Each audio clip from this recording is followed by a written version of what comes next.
सोयम तोयम तदनुम तुम तादानी सोयम तोयम तदनुम तुम तादानी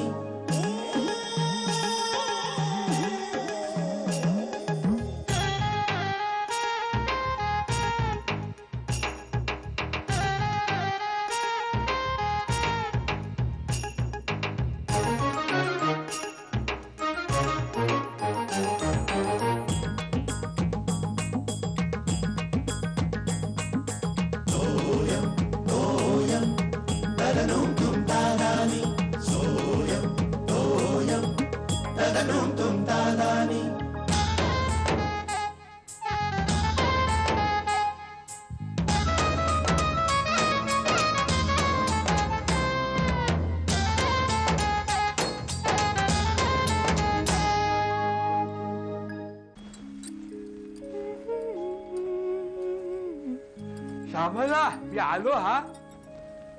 अगं बाई आबा तुम्ही लवकर आलात का मला उशीर झालाय? काय तुला उशीर नाही झाला, मी लवकर आलो. हो का? का ते म्हणे काय पाय बी दुखतो की काय तुमचा? वेदाचा पाय बरा आहे. हो या खारकरांना जरा अस्वस्थ वाटायला लागलो म्हणून त्यांना मी घेऊन आलो. हो काय झालं त्यांना? विशेष काय नाही, त्याच्या नेहमीचा गॅस ट्रबल सवय आहे ना. मी तुम्हाला दूध देते हा आबा. बघ मला खायला नको वेफर्स वगैरे काय का काय केलं पापड्या? आबा अहो ती फ्लॉवर अरेंजमेंट आहे. फ्लॉवर शेंग फुई काय म्हणतात ते? नाही नाही नाही फेनशुई म्हणतात त्याला. चांगलं दिसतंय ना? छान उत्तम आहे, लांब ठेवतो. पाणी पडतं. हे घ्या तुम्हाला दूध. गरम आहे का? नाही अजिबात गरम नाहीये, त्याचं मी कोमटच करत ठेवलं होतं. बरं मला वाटलं खारकर येतील तुमच्या बरोबर. श्यामला हे श्यामला हा बोला. हे तू गडबडीमध्ये साखर घालायला विसरलीस काय? कुठे? दुधामध्ये साखर? हो नाही नाही आबा काय आहे, मी ती साखर विसरलेली नाहीये, मी मुद्दामच टाकलेली नाहीये. अरे कर्मा. अहो नाही काल काय झालं माहितीये का, मी टीव्हीवर एक कार्यक्रम बघितला, उतार वयातल्या माणसांच्या आहाराची काळजी कशी घ्यावी, तो सगळा कार्यक्रम बसून बघितलाय मी. पण उतार व्हायला काळजी म्हणजे काय? अहो काय माहितीये का आबा, त्याच्यामध्ये त्यांनी काय सांगितलंय म्हणजे उतार वयातले नाही सगळ्यांसाठीच आपला आहार चौरस असतो ना तो अतिशय उत्तम असतो. पण आता आपलं राहणीमान इतकं बदललंय, जीवन पद्धती अशी मॉडर्न झाली आहे ना, त्याच्यामुळे साखर तेल मीठ यांचं प्रमाण असं वेडवाकडं झालेलं आहे. म्हणजे आंबट रस आणि तुरट रस हे पोटात जायलाच पाहिजे, जे जात नाहीत आपल्या पोटामध्ये, असं त्यांनी सांगितलं. आणि काय म्हणतात साखर उतार वयातल्या माणसांना गोड जास्ती खायचं नाही, साखरेने हाडांची क्षती वगैरे होते असं म्हणतात. म्हणून मी ठरवलंय की आजपासूनच सुरू करूया, सकाळपासूनच सुरू करायचं. शुभश्य शीघ्रम म्हटलं, कुणालाही साखर देणार नाही, चहामध्ये पण टाकणार नाहीये म्हणून टाकलेलं नाही. अगं श्यामला हे उतार वय हे वयस्क म्हणजे 60 ओलांडलेली. हो मी 80 पार केली. आता मला या वयात कसली पच्छ. बरं का, मला जे काय आवडेल ते खाऊन मरावं असं मी ठरवलं. अहो काय बोलतो तुम्ही आबा? हे बरं का श्यामला, तू या टीव्ही वाल्यांच्या नादी लागू नको ग. आपल्याला बरं का पथ्य पाळायची गरज नाहीये. हो आपला आहार अगदी उत्तम आणि सकस असा असतो. ह्या वयात 81 वर्ष सुद्धा माझी प्रकृती ठणठणीत आहे, याचं सगळं श्रेय तुला आहे. तू काय ऐकू नको घ्यायचं. नाही ते खरं आहे, पण नाही काय नाही, मी त्या टीव्ही वाल्यांना आता पत्र पाठवणार आहे. काय ते? हो, तुम्हाला वयस्क माणसांच्या प्रकृतीची काळजी कशी घ्यायची हे लोकांना शिकवायचं असेल तर आमच्या श्यामलाला घेऊन जा सांगणार आहे. अगो बाई नाही, तुम्हाला हवी असेल तर थोडीशी साखर देईन मी तुम्हाला. मला दिली तर बरं विचारा, त्याच्यावर ठेवायची म्हणजे एक घोट पी मग साखर खायची येथे.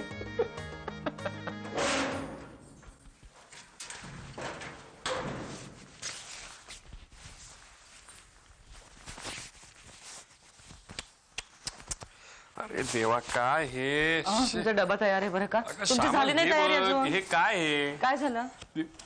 अगं बाई बटन, अगं बाई 2 बटन गेली आहेत. द्या पटकन काढून द्या, मी लावून देते तुम्हाला. हा नको आता राहू द्यायचं. अहो द्या ना. अगं नको ग बाई, आता नको, दुसरा घालतो मी. अगं नाही, खरंच रागवलं नाहीये मी खरंच दुसरा घालतो अगं. हो पण नेहमीच असं होतंय माझं. मी आज काय करते, सगळे शर्ट्स घेते आणि चेक करून ठेवते. बरं हे बघ, काय जरुरी नाही की आज हाच घालून जायला पाहिजे, हा उद्या घालू. हा चल. आई ए बघ त्याचं काय झालं ते अडलंय काहीतरी त्यांचं. काही नाही, जरा इकडे तिकडे बघायला नको. सगळ्याला मीच कशी पाहिजे याला? तुम्हाला नाही, मी त्याला म्हणते. या आई आई या आई आई. शिर्या, काय चाललंय आरडाओरडा तुझा? काय हवं तुला? हा, हा? ते मोजे हवेत का तिकडे? ते सापडले रे बघ. मग ते रुमाल तिकडे ठेवलाय बघ. रुमाल आहे. आणि पाकिट ड्रॉवर मध्ये असेल. पाकिट आई मला सापडलंय. मग आता काय हवं तुला? हो पण त्यात पैसे नाहीयेत. हो, मग तू पाहुणा आहेस घरातला, कपाटात घेता येत नाही तुला? काय आरडाओरडा लावलास तू? पाहुणा हे असं करतोस ना, आणि नुसतं आरडाओरडा करतो. आधीच माझी धावपळ असते, त्याच्यामध्ये आरडाओरडा बरं वाटतं का सकाळी सकाळी? अगं आई आई रागावू नकोस. काय माहितीये, अगं सकाळ अशी ना म्हणजे सुरू नाही ना झाली अशी काय तर धावाधाव डाफरणं रागावणं तर मजा नाही. त्यामुळे अगं आज सकाळपासून कसं शांत शांत वाटत होतं, काहीतरी असं चुकल्यासारखं वाटत होतं, म्हणून म्हटलं आई असं. कळलं, कपाटातनं पैसे घे. कळलं? बरोबर जातो, नाही तर बाबा ओरडतील. श्यामाल, ए श्यामाल. शिर्या, आई ए आई ए येऊ नको जा. काय सुकलेली आहे मेथी. कशी आहे? 5 रुपये एकदम फ्रेश आहे. 5 रुपये. आतमध्ये कालची नाही ना नाही बाई भरलेली? एकदम फ्रेश आहे. दोन देऊ? 2 कशाला? लोणचं घालायचंय मेथीचं मला. किती झाले? 5 रुपये. अहो हे निर्मला कुंज कुठे आहो? निर्मला कुंज? अगं नीमा. अय्या श्यामल ना तू? हो तू इकडे? हो, मी इकडेच राहते ना. शिफ्ट झालीस का इतक्यात? नाही म्हणजे राहते मी पलीकडे, या एरियामध्येच राहते. अगं आमच्या इथला भाजीवाला नाही आला ना आज, म्हणून इकडे आले. तू कशी काय इकडे? अगं मी जरा ओळखीच्यांकडे आले, मला पत्ता नाही मिळत. निर्मला कुंज कुठे आलं? हो मी दाखवते ना, पण तू चल तर माझ्या बरोबर आधी. हो मला जरा निर्मला कुंज दाखव. नाही तू आधी माझ्याकडे चल, नाही तर मुद्दाम येणार आहेस का तू माझ्याकडे? अगं आता नको प्लीज. नाही आता नाही, असं काही नाही. नाहीतर तू येत नाहीस माझ्याकडे वाटवाकडी करून. चल तू माझ्या बरोबर. पुरे आले मी तुझ्या बरोबर. मला माहिती तुम्हाला सोडणार नाही अजिबात अशी. अगं हो. चल चल. बरेच दिवस शलाकाचं पत्र आलेलं नाही. फार बिझी आहे वाटतं, का विसरली आम्हाला? किंवा पत्र लिहिलं असेल आणि पोस्टमनने अजून आणून दिलं नसेल. काय लाव काहीतरी, तोपर्यंत जुनी पत्र घालून वाचतो. प्रिय शिर्या हे नको. हा, प्रिय आबा, यास शिरसाष्टांग नमस्कार. तुमची इथे खूप आठवण येते. सकाळी सिडनी मेलबर्न. आबा, अरे आलीस तुझ्या आम्हाला? शलाकाचं पत्र आहे का? होय नाही काय आहे, जुनीच पत्र आहे. शलाकाची आठवण झाली ना म्हणून. आबा, अहो ही नीमा माझी बालमैत्रीण, आठवते का तुम्हाला? एकदा आली होती आपल्याकडे. अगं किती वर्ष झाली त्याला कसं आठवेल काही? नाही विसरलो नाही मी. माझ्या लक्षात आहे. तू शलाकाच्या बारशाला आली होतीस. 2 तास पत्ता शोधत होतीस. हो. अगं बाई इतकं सगळं आठवते तुम्हाला? काय जबरदस्त मेमरी आहे तुमची. मला तर 4 दिवसापूर्वीच सुद्धा काही आठवत नाही. तू योगासनं करीत जा नियमित. Good for your memory. अगं बाई तुम्ही अजूनही करता? अजून म्हणजे काय, अजून नियमित करतो. हो अगदी फिटनेस महत्वाचा. हो ते एक आबांचं आहे बरं का. आमच्या सगळ्यांच्या फिटनेसची काळजी घेतात ते. बाकी काय मजेत आहेस ना? हो आबा. आम्ही आहोत आतमध्ये आबा. हा ये ग. येते. वा. कुठली आठवण येत नाही असा एकही दिवस जात नाही.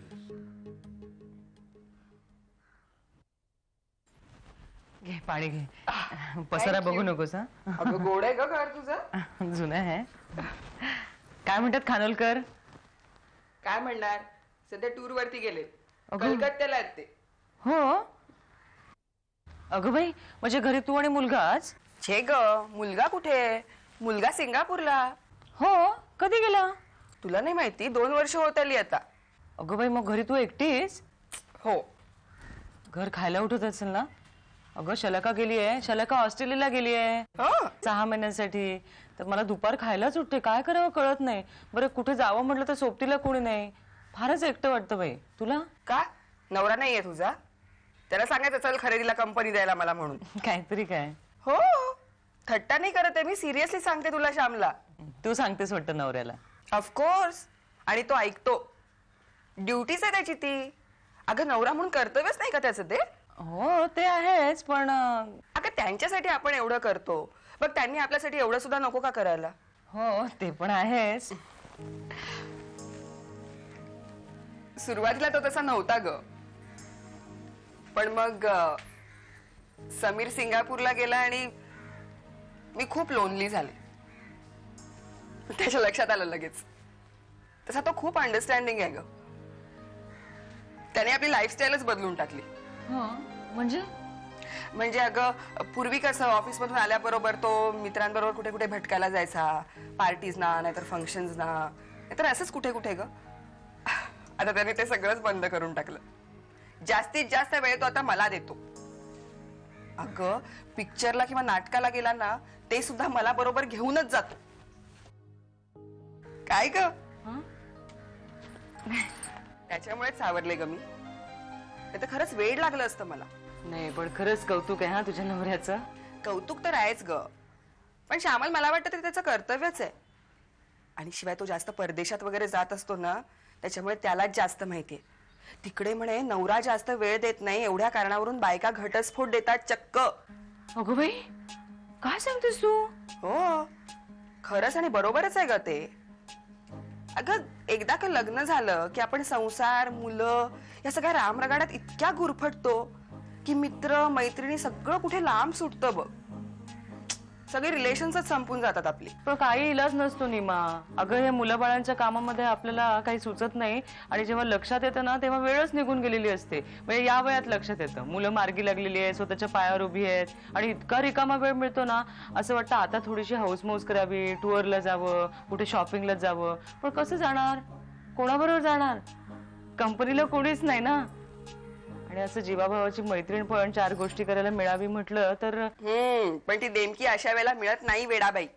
म्हणूनच आपल्या हक्काच्या नवऱ्याला अशा वेळेला सोबतीला घ्यायचं. मग ते त्यांना पटलं पाहिजे ना. का पटवून दिलं की सगळं काही पटतं. हा काय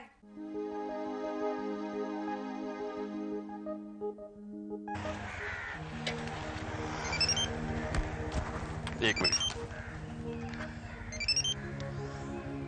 हा श्यामल बोल ग. काय? हा हो तुम्ही कुठे आहात? एक मिनिट. एक मिनिट जरा रिक्षा बंद करा. हा हा बोल काय ग. हा हो तुम्ही कुठे आहात? अगं मी आता हेड ऑफिस मधून निघालोय माझ्या ऑफिस मध्ये. बोल काय झालं. हा अहो नाही म्हणजे मी फोन सहजच केला होता. मी म्हटलं जरा लवकर याल का तुम्ही. का ग काय झालंय. नाही असं काही झालं काही नाहीये. म्हटलं जरा फिरून आलो असतो. आणि मी वंदना आहे ना तिला म्हटलं होतं की मी तुम्हाला घेऊन येईन तिच्याकडे, तर मग आपण आज गेलो असतो तर बरं झालं असतं जरा. आणि थोडी खरेदी पण करायची होती मला. श्यामल काय ग. अगं श्यामल तुला नाही कळत. तू तिथे दिवसभर घरात बसून असतेस. इथे आम्ही दिवसभर ऑफिस मध्ये त्या गर्दीतून ट्रेनच्या धक्के खात जातो येतो. त्या गर्दीमध्ये अंग नुसतं चिंबून जातं. कसे तरी धावत पळत घरी यायचं. अगं नको होऊन जातं ग सगळं. अगं पुन्हा घरात आल्यानंतर मग बाहेर पडायचं म्हणजे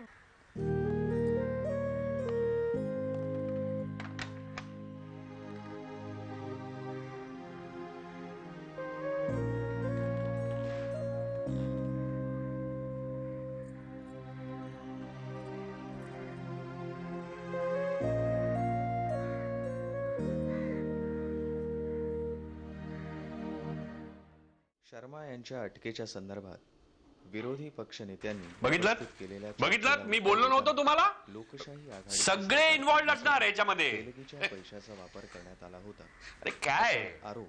आपण साधा सिग्नल तोडला तर आपण लगेच सापडतो कायद्याच्या कचाट्यात. आणि हे बघा एवढे मोठे घोटाळे करून कसे काय राज रोजपणे फिरू शकतात. खरं काय शेखर तू म्हणतोस ते मला पटतं रे, पण काय विश्वास ठेवायला मन तयार होत नाही. दुर्लक्ष होत आहे. सगळे असेच आहेत. प्रकरणी विरोधक अहो पण आबा आता दात तरी कोणाकडे मागायची सामान्य माणसाने. खरे खरे अगदी कोणाकडे न्याय देणार कोण. अरे सिर्या ते कुंपण शेत खातं या म्हणीचा अर्थ तुला पाहिजे होता ना. हे संदर्भासहित स्पष्टीकरण. आबा काय कधी कधी मला तुमचा देखील संशय येतो. माझ्याकडे संशय. आबा तुमच्या बेड खाली जी पेटी आहे त्यात कसले स्टॅम्प आहे तो. अरे स्टॅम्प म्हणजे आपल्या भारताचे जुने स्टॅम्प आहेत ते. मी ठेवलेले आहेत ते 5-6 आहेत ते. सगळ्यांची मिळून किंमत 30 रुपये सुद्धा नाही काय मारी तुझी काय तिला काही बोलू नको, घाबरू नको या वयामध्ये. मला तुला सांगू का बरं शेखर, मला काय वाटतं पुष्कळाला विचार केला की अरे आमच्या वेळेला सांगतो तुझ्या देशासाठी घराघराची होळी करणारी माणसं होती रे, बघितलेली आहे. आणि आता स्वार्थापायी हे देशाची होळी करायला माणसं निघालेत हे बघून मी पित्त खाऊन उठतं माझं. असं वाटतं की रामशास्त्री प्रभूनेसारखं उठून जाहीरपणे सांगावं की देहांत प्रायश्चित्त खरी प्रायश्चित्त नाही. आबा ओरडू नका. तो बघा तेलगी असतोय तिकडे, कशाला उगाच ओरडताय. पण सामान्य माणसं स्वतःच्या घरात बसून असं ओरडण्याखेरीज काही करू शकत नाही. हो, काही करू शकत नाही. तर या होत्या मुद्रांक घोटाळ्यावरती टिपरे कुटुंबाच्या प्रतिक्रिया. आईची प्रतिक्रिया राहिली. करीत असलेल्या बेफाम आरोपामुळे मूळ प्रकरणात आईचं काय बिनसलंय का? दुर्लक्ष काय झालं काय देणगीला मिळत आहे. काय म्हणजे सकाळपासून गप्पच आहे ती. या प्रकरणाचा तपास होऊ द्यावा असे आवाहन काय झालंय काय तिला? सोमवारी ती विधान चिडल्यासारखी देखील वाटत नाहीये. तेलगी प्रश्न म्हणजे थोडी इमोशनल. शलाकाचा फोन आला होता. नाही बुवा, नाही बुवा. दृष्टीने संरक्षण अहो पण मला संध्याकाळी फोन केला तेव्हा व्यवस्थित बोलली माझ्या बरोबर, काहीच नाही. काय सांगता? हो, अरे मला म्हणाली जरा लवकर या, कुठेतरी जायचंय असंही म्हणाली. बघ तू काय म्हणालास? मी हा नाही, मी तिला म्हणालो बाबा की काय की ऑफिस मधून त्या गर्दीतून लोंबकळत असं घरी आलं ना की परत बाहेर जाणं नको वाटतं, अगदी नको वाटतं. मग बरोबर. अहो काय परत बाहेर जायचं म्हणजे तो ट्रॅफिक जॅम, गर्दी, धूर, जीवावर येतं अगदी. अरे पण रे शेखर काहीतरी तिचा विचार कर ना. काहीतरी वर्ष 6 महिने तिला लहर येते, तिला वाटत असेल. अहो पण ऑफिस सुटल्यानंतर परत घरी येऊन परत बाहेर जायचं ना म्हणजे खरंच अगदी कंटाळा येतो. म्हणजे मला पटतं तुम्ही काय म्हणताय ते, पण काय करणार मला सांगा. काय तुझंही पटतं मला, पण हे तुला जरा तिला प्रेमाने समजू शकला असतात तू बरं का. अरे काय या वयामध्ये तिला एकाकी वाटत असेल. हा त्या माणसाच्या जागी जाऊन आपण विचार करावा म्हणजे कळतो. त्यामुळे या सगळ्या प्रकरणाची चौकशी होण्याची आवश्यकता त्यांनी बोलून दाखवली. सरकार आधी सीबीआय चौकशीला तयार नव्हते, पण आता विशेष पथकाकडून सुरू असलेली चौकशी अडचणीची वाटू लागल्याने सरकारने सीबीआय तुम्ही म्हणालात ना की त्या माणसाच्या जागी जाऊन विचार करावा, शर्मा म्हणून यांच्या इथे अटकेच्या संदर्भात विरोधी पक्ष उपस्थित केलेल्या चर्चेत हा हवालदार बघा, हा गोव्याला गेला होता तेलगी बरोबर. 7 दिवस 5 स्टार मध्ये होता, 5,000 पगार आणि 5 स्टार मध्ये राहत होता. कसले सापडले ते एक जण. खरं सांगा ना, ती कसली पेटी आणि कसले स्टॅम्प आहे काय माहिती आबा.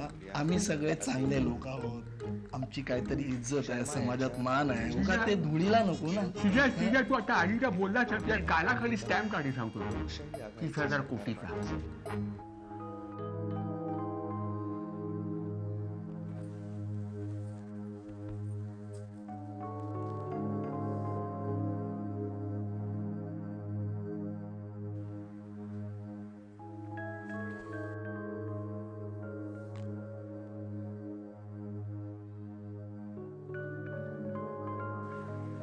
श्यामल, हे श्यामल, काय हवं तुम्हाला? काय ग आज लवकर काय झोपलीस तू? सकाळी लवकर उठायचं ना. हा श्यामल, चिडलेस तू? नाही येतंय माझ्या लक्षात, म्हणजे कळलंय मला. अगं नाही श्यामल, काय होतं माहितीये का, ऑफिसमध्ये हल्ली खूप काम असतं ग. त्यात आज एवढं टेन्शन होतं ना, हेड ऑफिसला जा, मग तिथून माझ्या ऑफिसला या, खूप कामात होतो. त्यात मध्येच तुझा फोन आला एकदम. मग श्यामल, हल्ली खूप चिडचिड होते माझी. नाही मी कुठे रागवली वाटलंच मला, कारण मला आता त्याची सवय झाली आहे. मी कुठेतरी वाचलं होतं, फार मोठ्या अपेक्षा ठेवल्या ना की अपेक्षा भंग होतो. म्हणून मी ठरवलंय मोठ्या अपेक्षाच ठेवायच्या नाहीत, पण म्हणजे त्यासाठी छोट्या छोट्या इच्छा पण मनात धरायच्या नाहीत का मी? अगं नाही श्यामल, असं नव्हतं म्हणायचं मला. हे बघ मी फक्त नाही, ते असतंच. कारण काहीतरी असणार ते असतंच, आणि ते नेहमीच असतं. परदेशात म्हणे बायका नवरा आपल्याला वेळ देत नाही, पुरेसा वेळ देत नाही म्हणून घटस्फोट घेतात. आपल्याकडे तसं होत नाही, कारण आपण समाज, संस्कृती, अब्रू असं काहीतरी विचार करत बसतो. श्यामल नाही, घाबरू नका, मी सगळ्याच भारतीय स्त्रियांबद्दल बोलतेय. पण याचा अर्थ असा नाही ना की नवऱ्यांनी आपल्या बायकांना गृहीतच धरायचं. त्या आहेत ना घरामध्ये, आपण आहोत त्यांना, त्या आहेत आपल्याला. त्यांच्या मनाचा विचार नाही करायचा का? नाही श्यामल, मला असं काय म्हणायचं नव्हतं का. मी काय माहितीये का, रोजच्या कामाच्या रगाड्यातून बाहेर पडून काहीतरी मला करायचं असतं ना, तेव्हा माझ्या सोबतीला कुणीही नसतं. म्हणजे मग बाहेर पडायचा अधिकार नाहीच आहे का मला? ऑफकोर्स हक्क आहे तुझा. आणि मी हक्कासाठी भांडत नाहीये, अजिबात नाही. माझी काहीच तक्रार नाहीये. मी घरात असते, मला घरातली कामं पडतात, असं माझं काहीच म्हणणं नाहीये. मला भयंकर आवडतं घरातले काम करायला, घर सांभाळायला आवडतं. ते सांभाळताना मला इतक्या छोट्या मोठ्या अडचणी येतात, मी कधीच तुमच्या मागे लागत नाही. पण जेव्हा मला वाटतं की आत्ता निदान इथे मला तुमची गरज आहे, तेव्हा मागे वळून पाहिल्यावर मला तुम्ही दिसायला नको का? येस मिलॉर्ड, आरोपीला गुन्हा मान्य आहे, पण याच्या पुढे असं होणार नाही. Okay, promise. बरं, मग आजच्या गुन्ह्यासाठी काय शिक्षा आहे? शिक्षा? कान पकडू, झोपा आता तुम्ही, लवकर उठायचं तुम्हाला. Yes, that's Shyamal Tipre. हसू नका, मी विसरलेले नाहीये. पण अगं हो, पण चिडतेस काय तू अशी? नाही, पण मग फोन, माझा फोन, बाकीच्यांचे फोन किती तुम्ही हसतमुखाने घेता. माझ्या नाही, फोनवर मी चिडचिड करता, सगळ्यांवरच करायची मग चिडचिड तशी. हो, कळलं मला. मी फोनच करणार नाही याच्या पुढे तुम्हाला. तुम्ही केल्याशिवाय मी फोन करणार नाही. का?